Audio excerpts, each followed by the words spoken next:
ብሎ ተደርድሮ ተቀጥቅጦ ሞቷል። አንደኛ የእስራኤላውያን ዓላማ ወደ ካናን ምድር መግባት፣ ከዛ ደግሞ የኤኔቅ ልጆች ደግሞ አስፈሪ ናቸው። ሁል ጊዜ ስለሚያስቸግሩ ባይሪም አላቸው፣ የፍራትም ባይሪ አላቸው። አንድ ነገር ነው የሆነው። ቤካንያ ታንዛኒያ ኪዳን ያለው ቢፈራ ቢሻገር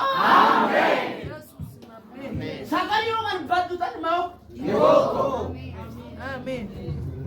ከልክ በላይ ዮርዳኖስ ሞልቶ ነበር ይላል። ከዛ አሜን መከራውን ችግሩን ጭንቀቱን በሽታውን ዛሬ አራግፈት አሜን። አሜን ነው የሚሆነው ካምነ አሜን መቼ ዛሬ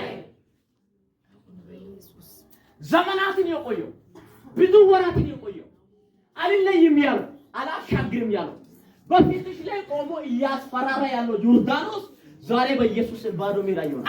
አሜን። እሺ ስለ እነርሱም ይናቃው ይላላ የመጡ ሰዎች ነበሩ። እነማን 10 የሆኑ ሰዎች ከመጡ በኋላ ስምንቶቹ ፈርቶ ከዛ በኋላ 2 ሰዎች ወሰኑ። ቤካንያ ለምን አይነስ አሜን።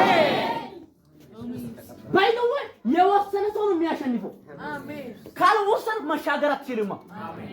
ቃል ባንተ ውስጥ ላይ ካለ እንድትወስን ያደርጋል። አንዳንድ ሰዎች ካለመወሰናቸው የተነሳ በፍርሃት ላይ የወደቁት፣ በስጋት ላይ የወደቁት። ውሳኔ ካለ የእግዚአብሔር አጀንዳ ባንተ ላይ ከሆነ አትበረም፣ ታሻግራለህ። ብዙዎችን ለምቶች በረከት ነው።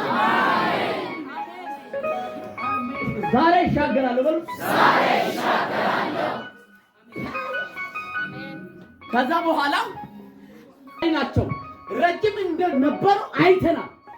እነሱ መንገድ ይዘጋሉ፣ ያስፈራራሉ። ከልክ በላይ ተጭኖ ፈጣሪ ናቸው፣ ግን አቅም የላቸው። አሜን። ኪዳን የሌለው መቼም ቢሆን አንተን አያሸንፍም። አሜን። ከዛ በኋላ ካሌብና ኢያሱ እንዲህ ነው ያሉት፣ እነሱን እኛን እንደ እንጀራ ጥቅል አድርገን ጎረስ ጎረስ እናደርግ። አሜን አሜን። በቃ ማናማል ዋኪያን ጋር ዘና አይታማል ኪለሎ ኬቺለሎ ታሸንፋለህ በሉ። አትሸነፍም። አንተ የኪዳን ሰው በል።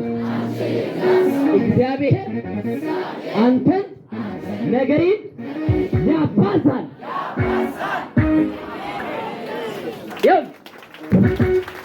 ጌታ ወደኔ ላክ ይላካል። አንተ ይላካል ነገር ይሆንልሃል በኢየሱስ ስም።